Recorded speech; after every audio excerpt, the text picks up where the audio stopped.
ना हो मुकरने की। सचिन, सवाल ये भी उठता है ना इसके बाद कि आपने क्यों इससे पहले जब हमने मुंबई पुलिस की जो पूरी इन्वेस्टिगेशन देखी थी उसमें आप संजय लीला भंसाली का स्टेटमेंट रिकॉर्ड कर रहे हैं, करण जौहर के सीईओ को बुला रहे हैं, आदित्य चोपड़ा का स्टेटमेंट रिकॉर्ड कर रहे हैं। सीबीआई ने तो इस तरह का कोई भी स्टेटमेंट इस मामले में अभी तक रिकॉर्ड नहीं किया है। उनकी इन्वेस्टिगेशन बिल्कुल क्लियर है, जो थॉट प्रोसेस है सीबीआई का वो बिल्कुल क्लियर है। उनको पता है कि प्राइम एक्यूज जो हैं, प्राइम जो सस्पेक्ट हैं, उनको सबसे पहले लाके ग्रिल किया जाए और उसके बाद इस पूरे मामले की कलई अपने आप खुल जाएगी। वो जांच इधर उधर भटकी नहीं है। जो बार बार जो सवाल उठ रहा है, हम मुंबई पुलिस का पूरा सम्मान करते हैं और मैं पिछले 15 सालों से मुंबई में रह के मुंबई पुलिस को लगातार कवर करने का मौका मिला है। चाहे वो 26/11 हमले से लेकर जितने भी अटैक हों, मुंबई पुलिस अपने आप में प्राइम फोर्स है, इस बात में कतई शक नहीं है। लेकिन इस केस में जो जांच का जो रवैया रहा है, हम उसको लेकर जो डिफरेंस पैदा हुए हैं, हम उसको बताने की यहां पर कोशिश कर रहे हैं कि क्या फर्क है सीबीआई और ईडी की पूछताछ में और क्या फर्क था, क्या अंतर रह गया था मुंबई पुलिस की पूछताछ में। तो तभी हम ये कहते हैं ना कि ठीक है कि क्या ये कोई एक लॉबी है जो पहले से ही काम कर रही थी, जो चाहती थी पहले दिन से ही जांच शुरू होने से पहले उसका नतीजा बता दिया जाए, और कल उसी नतीजे के आधार पर इंटरव्यू भी किया गया कि सुशांत मानसिक रूप से कमजोर था, बीमार था, दवाइयां लेता था और खुद ब खुद उस हश्र तक पहुंच गया जो पहले मुंबई पुलिस ने कह दिया था, यानी कि सुसाइड।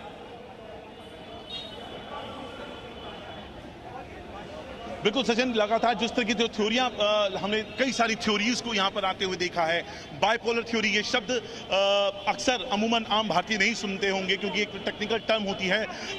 जब कोई आदमी दिमागी मरीज होता है उसके लिए। लेकिन इस केस में इस शब्द को कई बार बताया गया, बोला गया, लोगों के दिमाग में डाला जा रहा था कि सुशांत सिंह राजपूत बाइपोलर के मरीज थे। ये बात उनके जो केसी चावड़ा और जितने भी तमाम जो साइकियाट्रिस्ट थे, 4 साइकियाट्रिस्ट थे, उन तमाम लोगों के बयान जानबूझ के रिलीज किए जा रहे थे। वो जो थ्योरी फ्लोट हो रही थी उसके परे जाकर सीबीआई ने अभी तक की अपनी जो जांच है उसमें एक बार मैं बता रहा हूं, एक गाड़ी यहां पर आ रही है और चूंकि थोड़ा हलचल बढ़ रही है इसीलिए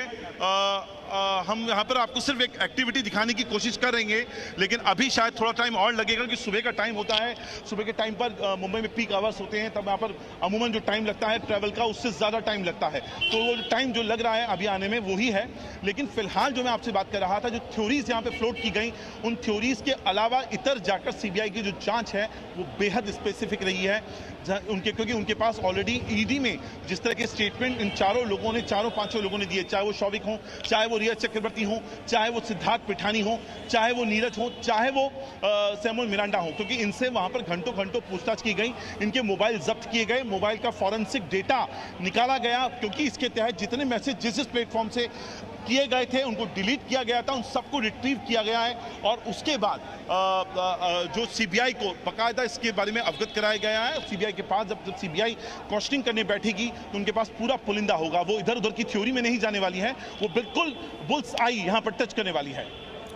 और 8 तारीख बेहद अहम रहने वाली है कि बहुत आसानी से कल एक झूठे इंटरव्यू में कह देती कि 8 तारीख मैं तो चली गई, हार्ड डिस्क का डिलीट करना पता नहीं, उसमें ऐसा कुछ था नहीं। लेकिन अब वो हार्ड डिस्क भी हमने जी न्यूज़ पर कल दिखाया था, रिट्रीव हो सकती है, भले आपने डिलीट कर दिया हो, भले नष्ट कर दिया हो, और वो भी सीबीआई ने एक सबूत के तौर पर तैयार रखा होगा।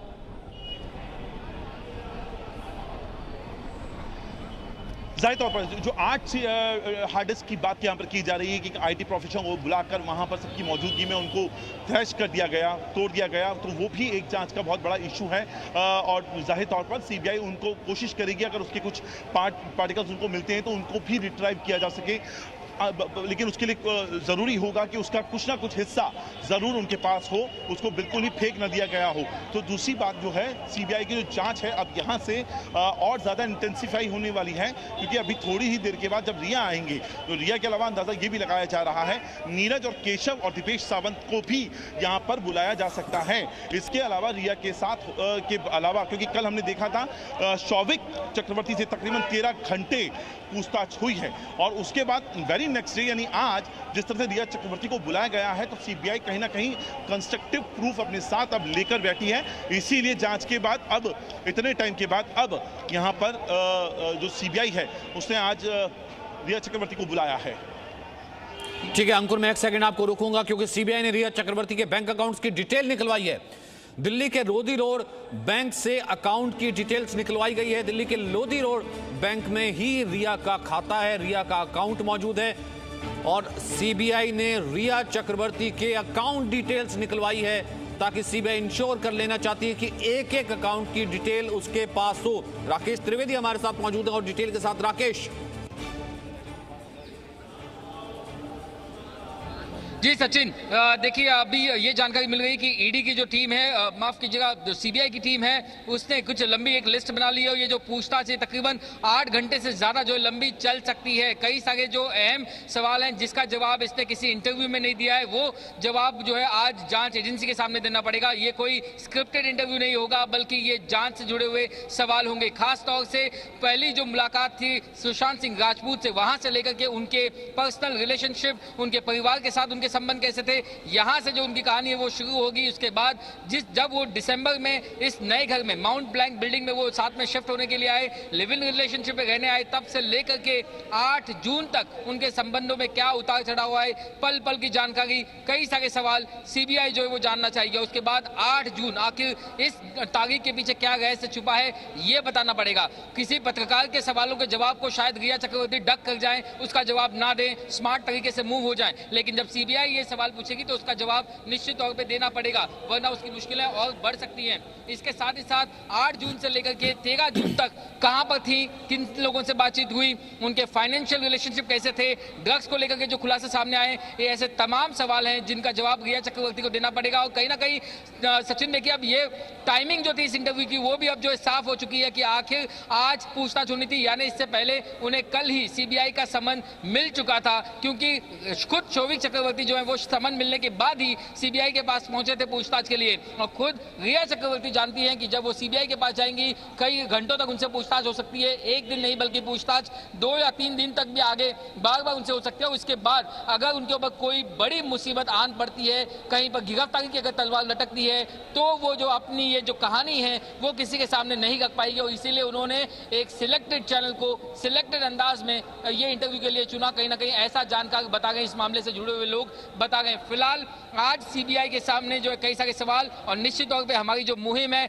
उसमें सुशांत सिंह राजपूत को इंसाफ दिलाने की दिशा में एक कदम और आगे जो जांच एजेंसी बढ़ेगी। करोड़ों फैंस जो आज उम्मीद लगाए बैठे हैं, जिन्होंने, मुझे याद है वो दिन 14 जून को जब सुशांत सिंह राजपूत ने आत्महत्या